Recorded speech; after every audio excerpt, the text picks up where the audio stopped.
Well, it is time for Sunday brunch. We've got Julie here this morning, and she is making something called Guatemalan eggs. And of course, it's probably going to be healthy because Julie always adds a little healthy twist to things.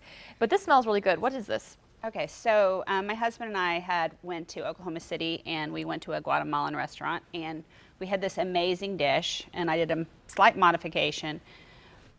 They do a black bean sauce. It's called Vela sauce. Yeah. And it was like you wanted to eat it with everything. It was course. so good. So I thought, I'm going to do that with a brunch segment. So I did that, and I made grit cakes. Those sound good too. So that's an interesting little extra thing that I did. But I'll go over it. The Vela sauce is actually I did a can of black beans. Okay. I did a bay leaf.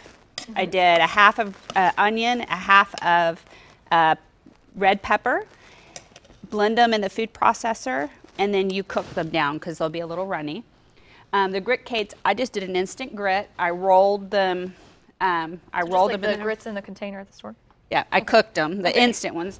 Cooked them, cut them, and then you just do a little bit of egg. I did, egg beaters, of course. Of course. And a little bit of flour, and just toasted those to kind of make a little crust on the outside. Then, of course, we have our over easy eggs. Yeah, you're doing a great job cooking with those. It's tough cooking on those pans, those eggs. Wow.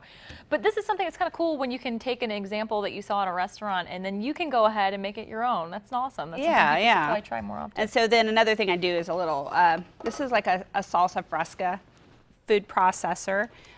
It's real simple ingredients. You've got the tomato and the onion, the cilantro. Mix it up at home. Yeah, just throw it all in the food processor and blend it up. Really easy salsa, and you don't have to. So much fresher than the store. Right.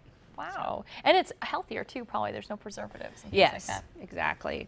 So this is something, again, you can probably whip up pretty quickly, but you might need to prepare a little bit because that Vela sauce looks like it might be a little tough if you've never done something like that. Food processor. Really? So you do it in the food processor, and you just cook it down for 10 minutes until it starts to thicken. You can see it's kind of it's a little runny initially, and you kind of cook it till it thickens down. Does it match the restaurant quality when you made it at home? What did you think? It was good. I had read a couple of different blogs online on Guatemalan, this specific sauce, and one lady said she used canned beans. I thought that's going to be easy for the air. I might try it with because they did the full cook the beans and did all that. So. All right. Well, thank you, Julie, and we'll get to taste this in just a little bit. If it's not online already, we'll get it online later today on KJRH.com.